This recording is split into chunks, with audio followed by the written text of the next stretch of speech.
Hi, I'm Chris Sawyer, the sommelier to the stars, always following my passion for wine, and tonight that's brought me here to ToutSuite, and I'm super excited to be here with a good friend of mine, Joe Shebl from Renwood Winery up in Amador County, one of my favorite wineries in the United States that really specializes in Zinfandel and Italian varieties. Joe, it's great to have you with us here tonight. It's always good to see you, man. Yeah. Yep. If you've got questions for us along the way, please program into the chat box and we'll try to answer them as soon as possible. But my first question to you, Joe, I've known you for a little while here and I'm really following everything that you're up to. What got you into wine and why is Renwood so important to you? Well, not going to medical school got me into wine. I was on a trip, wine tasting trip, matter of fact, down here in Napa. It's just before the summer before my senior year of college, and kind of caught the winemaking bug and kind of blew off a couple of calculus courses and got a degree in biology and chemistry, and decided to start busting knuckles and clean tanks and drains and everything like that, bottom of the barrel, if you will, at Renwood in '99, and I kind of worked my way up the ladder, and now here I am as the winemaker at this sort of storied winery. So if you guys don't know where Amador County is, it's pretty much right up at the Sierra foothills. It is one of the great areas of really the history of California winemaking, because it's really where the gold rush was. You know, you're following Highway 49 up there and you come to this town called Plymouth. And from right there, if you take the road going up north, or going due east, sorry, but it is kind of a little bit northeast-ish, you're going to come up to Shenandoah Valley. And that is a very, very special place. There are a ton of old vines up there. These are vines that were planted by people that were generations ahead of us. So what is special to you about that area? I mean, you lived down here and then you went up there, and what was the first thing that really blew you away about Amador County? I mean, I think obviously the beauty of the region is striking to anybody that I've ever taken there, and of course to myself. The beauty is fantastic. We're in the wine region. Well, what could be bad about it? But you know, the Amador very much is a mosaic in terms of the way each one of the little vineyards that we source from. A lot of these vineyards are small. I mean, we don't have these massive swaths of land and vineyards that you just can see for miles and miles of grapevines. So, you know, I think that's what kind of sets our region apart. There's a uniqueness in terms of the aspects and the slopes and the way the vineyards are orientated in every sort of little nook and cranny on all these little pieces of property that we source from. If we're up there, what's the elevation of the winery? Yeah, so the winery is at about 1,550 foot elevation. Okay. So Amador County as a region ranges from about 800 foot elevation, and then the highest vineyards that we source from is about 3,000 foot. So we sort of have this slope all the way up. So I've been going up there for a long time. I love that area. I actually got married very close to the winery in the little town of Volcano. And it's a charming town, and I did Renwood wines for my wedding. That was a great thing. They date back to the early part of last decade. And so I've been really following this winery. The area is very unique because at that 3,000 foot level, you're getting into the snow area. Now you're going up there towards Kirkland and these kinds of snow areas up there. It's really only about 40 minutes from Sacramento, just outside of Sacramento. So it's really not that far from a lot of destinations. I mean, from San Francisco, you can get there in a couple hours very, very easily. Very easy. But Zinfandel really is the main grape variety that it's best known for. It's one of the highest concentrations of old vines in the United States, especially for Zinfandel. Yep. And just yesterday, we were celebrating National Zinfandel Day. Hear, hear. And today, we decided that it's our extra bonus day to share it with you guys and to taste these Renwood wines. So the first wine we're going to be tasting here is the new 2013. This is the Old Vine Zinfandel from Renwood. And all these are the new releases, and I'm super excited about this. Yeah, very excited to get these out there. So tell us a little bit about the vineyards that are in this blend. Sure. So when we make our Old Vine Zinfandel, there's the uniqueness of this wine is the fact that it does come from the very best of all of our Zinfandel fields. This is not a wine where we just throw everything together and see what comes out. We're picking the oldest vines that we get. I mean, our icon vineyards, our Jacobet Flats, which we're going to taste, part of one of our D'Agostinis, which are wines you can get in the tasting room that are very limited, 200 case production lots. So each lot vineyard that goes into this Old Vine Zin gets treated really with gold gloves, and we spend a lot of money on our oak. This particular 2013 Old Vine Zin is 100% Zinfandel, which is fairly unique in the sense that a lot of times when we make our Zinfandels, we'll blend in perhaps a little bit of Barbera and Zinfandel play wonderfully together. Sometimes it's Petit Syrah, sometimes it's Syrah. This particular iteration of this wine happened to turn out the best at 100%. Frankly, because the vintage was fantastic, 2013, and the vineyards that went into this bottle of wine are our icon vineyards. Yeah, that's great. Well, let's taste this together here. Beautiful color on that, and just the nose right away. I mean, you get all this red fruit mixed with black fruit, and the pepper. You can smell it, but I also get a lot of other kinds of herbs like lavender in here, which makes it so pretty. It is really multidimensional. I mean, again, it goes back to what the building blocks for this wine are. We get in the Shenandoah Valley where the winery is. There's so many different unique microclimates, and each vineyard is so different, and so you're getting the red fruit from some of the vineyards that are in the northern part of the valley, and then some of the black fruit that is from some of the vineyards in sort of the southern part of the valley. Great mouthfeel, tangy, great acidity, brightness, freshness. Yeah, and that's what my paramount goal is in winemaking. Is the wine always has to feel as good as it tastes. We want it to be lush and juicy, but we also want it to have vitality and a soul and a sense of place. It's really important for a uniqueness factor that we're always searching for when we make our wines. That's fantastic. Yeah, I mean, it just right away, I mean, we're getting into the cold weather here. We're getting into also football season and tailgate parties and barbecues that we're kind of finishing off this year. But we're also getting into, Thanksgiving and these kinds of dinners. I'm thinking about a lot of stuff that I can pair this with. Not only just, these kinds of classic comfort foods and great pizzas and hamburgers, like gourmet burgers. I had one the other night that had onion rings on it with bacon and cheese. Very good. I can see this working. I really can. That sounds fantastic. And I would try it again in a heartbeat, especially with this wine.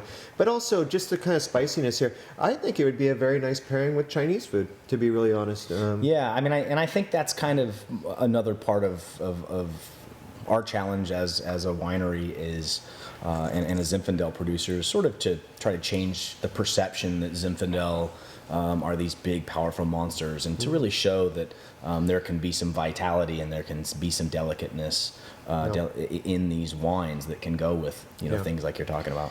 Yeah, well, the great thing about Amador County, too, is we kind of say it's the beginning of the frontier and the end of the frontier. And it's because really the winemaking and some of the first plantings in California really started up there. And it's also kind of that destination that takes you a few extra minutes to get to, other than Napa Valley, where we're at right now, and Sonoma County and the Central Coast. But once you get there and you discover these flavors, they're hard to resist. And so you get into a wine like this, especially one that's at a very reasonable price, and I just love this wine. It's always been one of my staples. When I think about Zinfandel, I always think about Renwood, and I always think about the Old Vine Renwood, because it's in a lot of great restaurants around the United States. Yep. You can find it at some really good wine shops. Sommeliers like this wine a lot. And you can pair it with such a wide range of food. Yeah, and when we make our wine, our Old Vine Zin, we are using vineyards that are on average, about 50 years old. There's some that are maybe 40, but most of them are 50 plus. So in essence, it is a true Old Vine Zin. When it's there's no real industry standard for that. So, Yeah. Well, Old Vines Inn is an interesting term, but we'll say it's about 50 years. In the old days, we used to say, oh yeah, Old Vines Inn, it had to have been planted before World War II, but now we're kind of talking the Korean War before that. Right. So we're talking about the 50s, somewhere around there. And don't get me wrong, we have newer vines too that produce very good fruit. Fantastic. And there's a lot of experimentation going on up in Amador County, but I think what this tastes like is it just tastes like that true old vines, and this amazing, the climate conditions up there, warm days, very cool nights. Remember, we're getting up towards the snow district right up there, and also gravelly soils, granite-based soils, and also red soil, so iron-rich. Wonderful. Let's taste the second one. Sure. Moving right along. So the next wine is going to be the 2012 Fiddletown. So in Amador County, there's two appellations, two American viticultural areas, is what they're called. The Shenandoah Valley, where the winery is, and then Fiddletown, which is just about 3 miles from the winery, but is at about 300-foot elevation higher, sort of in a bowl. The Fiddletown appellation is most of the vineyards, and it's one of the smallest AVAs in the entire state. And so the fruit coming from here always is the last fruit to come off the vine every single year. So we're talking, in a normal year, I don't know what normal is in the past few harvests, but normally we always think, well, all right, that fruit's going to come off the vine sometime around Halloween. Of course, this year we were done with harvest September 26th, which is insanely early, but this was the last fruit. So cooler growing season by about a couple of weeks, and daytime highs, nighttime lows about 10 degrees. Cooler than the rest of the Shenandoah Valley. Well, once again, we get a lot of fruit right on this nose. These are complex wines. The aromas are really pretty. What I like about it too is that the difference between aromas and bouquet is all about the winemaker. Like, oh, it smells like oak, it smells like chocolate, it smells like vanilla. These are things that you do not pick off the vine. What you pick is these kinds of berry notes, and you really smell that. And I really think that the purity of this wine is really there, and it really showcases why this wine is different than this one. Much different. And that was kind of going back to one of my first comments, is we want wines with identity. I mean, it would be very easy to make wines at all just kind of follow the same path, but we want each one to sort of highlight what the vineyards are really producing, and the wines with soul and that freshness. And we're using on the pretty much all of our wines about 30 to 40% new French oak. We don't use any American. So I'm bucking the trend of the American oak in Zinfandel, and I think it really is sort of helping to frame the fruit that's genetically and coming from the vineyard. You'll see a lot of great Zinfandel producers really kind of making this move too, and I think Renwood is right there in the leader role of using French oak now. A lot of this, the problem with American oak in some cases is it just gives you too many flavors that aren't the grapes, and they make it very spicy and woody, and you feel like you're in the middle of the forest versus just enjoying a great glass of wine. Right. I mean, we are using the French oak really to sort of just highlight the fruit and help build the wine some nice wood sweetness without really ever tasting any wood or any toast or any smoke for that matter, because we want the core of the vineyard. Well, nice, really red berries in here. A lot more raspberry. Fiddletown really is characterized by that red fruit core. It's great. And I was just when I went to see him last, I told Joe I was going to drive down from Highway 88, which goes right up into the snow there. And I took that road that goes right through Fiddletown, and I forgot what a quaint, cute little place it is. It's got probably a population of like 20 people. Maybe. Max. But it's super cute, and actually it became an appellation in 1983. It was really one of the first in the mountains to become an appellation other than the county itself. Now, Amador County is an appellation. Shenandoah Valley is an appellation, and Fiddletown is really the. So we start getting smaller and smaller and smaller until you get down to Fiddletown. So fantastic wine here. You know, the interesting thing is this has a little bit more of a spicy note to it. This is just all about finesse. Absolutely. It feels so good in the mouth. I would have no problem doing salmon with this, and especially if you do it on, you know, a grill and get that little bit of char in there, and to really do this because it feels good in the mouth. It's not a super hot kind of wine. You know, a lot of people that got used to drinking Zinfandel back in the 80s and 90s were so used to kind of porty styles and big, in your face, you know, 16% alcohol level wines. It just, yeah, I mean, if you have some venison for us, give us a call because we got the right We'll wine be there. pairing. But now we're talking about wines with finesse, and for a sommelier like myself and a lot of other great sommeliers out there that really like pairing Zinfandels with food. I mean, that's one of the great things is that we get to experiment with this. There's a great salad that a friend of mine from Philadelphia makes every year for the Zinfandel Festival, and it's this amazing spinach salad with red onion, berries, and chocolate, shaved dark chocolate on top of it. I could do that with this. I really could, and I would have a fantastic. very good time doing it. Yeah, that sounds great. So, another great wine right here. I really enjoy this one. It just has that real class and Finesse, a style. little more delicate, a little more restrained. It is. Yeah. Beautiful. What's the production of this? That 2012 Fiddletown's about 3,000 cases, so it's relatively small. Relatively small. So, get yours while you can, because Chris Sawyer might buy it all. Especially for those salad and salmon pairings. You know? So fantastic, those two. Now we're going to get into a different little zone here, and I'm going to tell you one thing right now.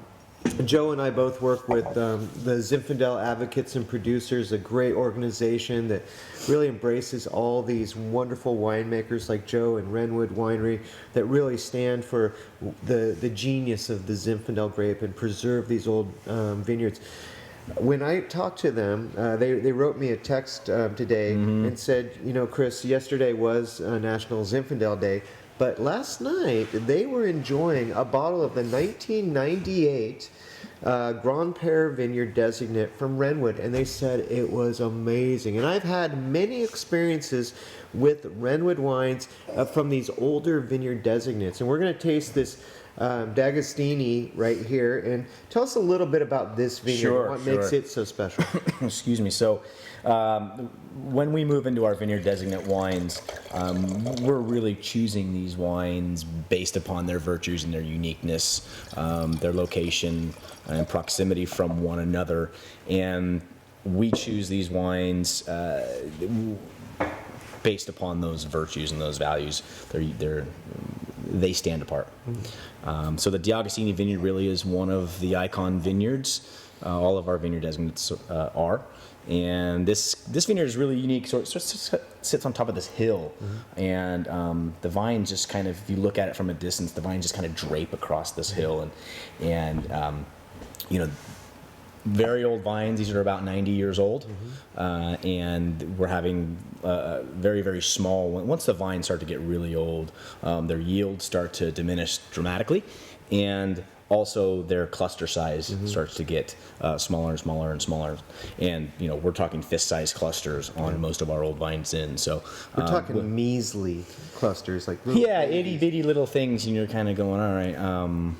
Is this going to really do something? Well, there's not a lot of juice, so we're starting. You know, we're getting wines and Zinfandels with colors that, you know, I don't think we were seeing even 10 or 15 years ago. Yeah, it's true.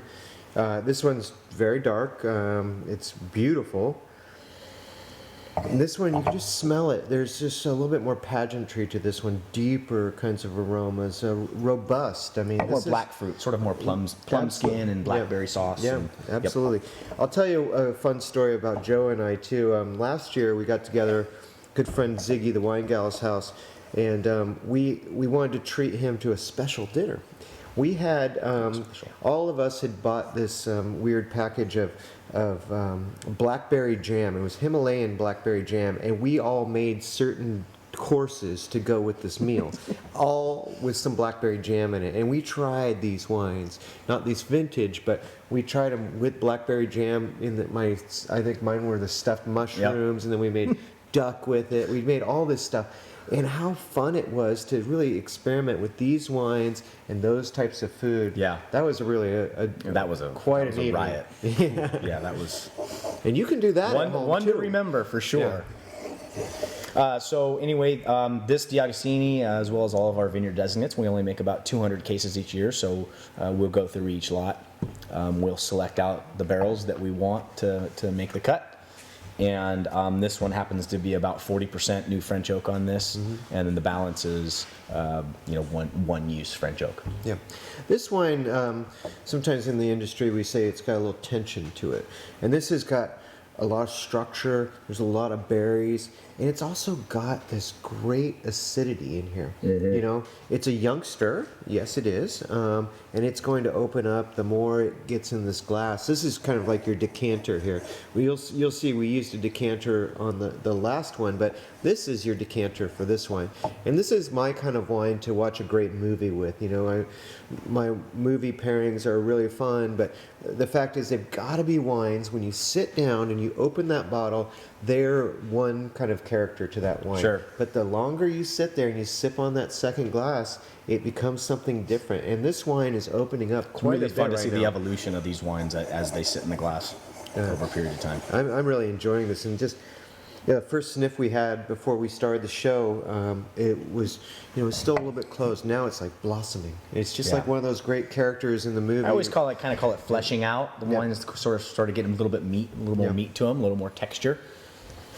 This would definitely be one of those ones I'd do with baby back ribs. This would be with really fine cheese plate towards the end of the meal. Yeah, I even think that would go great with like a lamb shank. Yeah, lamb shank. That's a great one. Mediterranean rubbed lamb shank. Oh, yeah. My God, that would be fantastic. If we're making you hungry, sorry, but we have the pairing. Maybe for we it, are so, hungry. Yeah. I don't know. I don't know.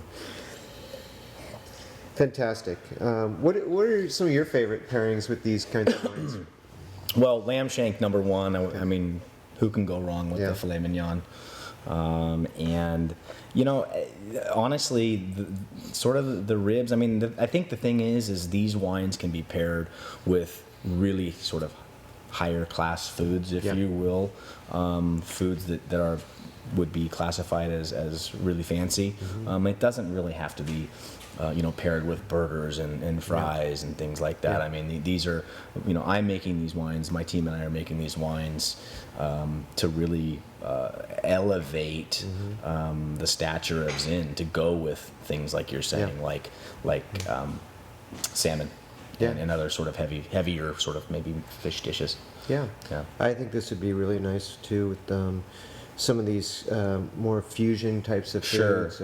I mean, even like a blackened swordfish type of a dish. And I would even say with this one too, if you find a good one, a mole, Mexican mole that is really deep. If it's done by a really good chef, and that kind of dark chocolate. And you get that Mexican spice. chocolate. You get that little spice in the mole, but the lusciousness, the fruit sweetness in this wine, that sort of that black meat texture would pair wonderfully. And the other thing too for this kind of a wine, as we get into this colder season, stews. I mean, you're getting into these kinds of foods that you just make it and then you leave it for 2 hours and then you get into it after that, and it's fun. This is that kind of wine to experiment with. Matter of fact, we had French onion soup last night that my wife homemade. And I think that would go fantastic with it. She actually, instead of using the beef bone, she used the whole shank. Wow. And and it was fantastic. So the French onion soup had a little bit of the meat in it, which is sort of a stray from the normal, but it was fantastic. I think we could have probably gone. Well, speaking of meat and animals and things like that, this is Jackrabbit Flat that we're going to taste next. So that goes great with rabbit. I would hope so. I mean, it is called Jackrabbit Flat. I will say one thing about this wine. For my wedding, I got a vertical of this wine, and I really felt. I still am touching that every now and then. I'll open one of those bottles. But how much more of that do you have left? Maybe you and I should experiment with that sometime. Next time you come over to my house, we'll have to find out down in my cellar. So we wanted to really just open this up. This was just released. I just found out this last week. Literally. I was following their Twitter, and their Facebook posts, which are really great. And please follow this winery too. But they had put out the alert that this was just going to be released, so just in time for us to talk about it tonight. So Things just fall into place. Jackrabbit Flat, tell us a little bit about this. Okay, so Jackrabbit Flat, this is a very small block. This block, Jackrabbit Flat, lives within the Fox Creek Vineyard in Amador County, basically in the soul, the heart of the Shenandoah Valley. And to me, this is single-handedly my most favorite vineyard that we source from. This is one of the most consistent vineyards. These vines are over 100 years old, somewhere 102, 103 years old. And you can literally walk through this vineyard, and you can walk up to these old vines, and you look at these vines, and down at the base of them, you're seeing holes through the trunk, and you're going, how is this even... How is there fruit on this vine? How is this thing still alive? Again, this is itty bitty. I mean, baby fist clusters, the size of the clusters that the vines are kicking off in. I mean, we're talking maybe a ton to the acre, so the yields are virtually nothing. Wow. But you're getting that intensity coming through in the resulting wines. This is definitely intensive, and I'm glad we opened it up. This would be what you would do in your glass. Just open it. A great way of dealing with this kind of wine is just once you start cooking that night, pop this bottle open, pour yourself a little bit, let it air out that way. That's another way of doing it. What I'm getting right off the nose is a lot of blackberry. I'm getting licorice. I'm getting dark chocolate. I'm getting these intensive kinds of notes. But you get it in your mouth, and it's just bustling with all these great flavors inside there. Yeah, very, very complex wine. I'm even now getting sort of a little bit of a graham crackery or a vanilla wafer component to it. And this is another wine that spent about 18 months in about 50% new French oak. And I think that's one of the most interesting parts about a lot of these wines is saying, oh my gosh, that seems like a really high oak addition rate. But there's no oak. It's part of the network of the flavors and it's a synergy of the wine. It is. And what I would say, a nice pairing here would definitely be ribeye with. I'd probably put some blue cheese on top of it too, because. But it can take it. It's got that many flavors here that would go one-on-one with these kind of components of it. Fabulous across the board. These 4 new releases are just genuine. They fit Amador County so well, and they are all about Renwood and these great wines. You're doing a great job up there. Thank you. And I would say the one thing that I always like to think about with this winery too is a lot of people say this is a revolution up there. They're changing their styles, and I would not say that about this winery. I'd say this is a great evolution. They've always had these great vineyards. It's just a great new focus in the winery, and it's all about Joe and his style. And these wines are really showing it very, very well. And if you get the chance to get up to Amador County, go visit these guys. I do every time I'm there. Yes, you do. Good times. Fantastic. Well, we want to thank you once again for being with ToutSuite and being with our great friend Joe Shebl. Thank you once again for being here, and thank you. Support these great guys. This is Renwood Winery. They have great wines, and these are 4 great new choices for you to choose from. Cheers. Thanks.